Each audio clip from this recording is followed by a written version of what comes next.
আরে মালিক, তুমি আমাকে ফেলে কোথায় যাচ্ছ? তুমি আমাকে ফেলে কোথাও যাবে না। আরে বাবা, আমি কাজ করতে যাচ্ছি, কাজ না করলে খাবি কি বল? আরে মালিক, আমাকে ফেলে যেও না, আমাকে তোমার সাথে নিয়ে যাও।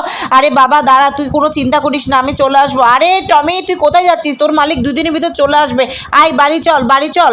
কিরে টমি, তুই এমন করলে কেমন হবে? টমিটার জন্য খুব মন খারাপ করছে। আরে টমি, আরে তুমি আমার মালিককে একটা ফোন দিয়ে দাও না। আচ্ছা দিচ্ছি, তুই একটা চিপসের প্যাকেট এনে দে।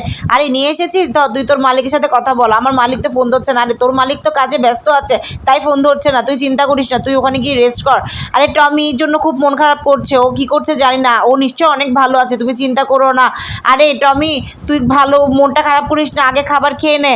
এই টমি, কি হয়েছে? তোর তোর তো জ্বর উঠেছে। দাঁড়া, আমি তোর মালিককে ফোন দিচ্ছি। এই টমি খুব অসুস্থ। টমি অসুস্থ? আরে আমি এক্ষুনি আসছি। এই চলো, টমি অসুস্থ। আরে টমি, তোর কি হয়েছে? আরে টমি উঠ, তোর জ্বর হয়েছে? আরে টমি, কিরে, আমার মালিক চলে এসেছে। মালিক, তুমি আমাকে ফেলে আর যাবে না তো? না রে, আমি আর তোকে ফেলে কোথাও যাবো।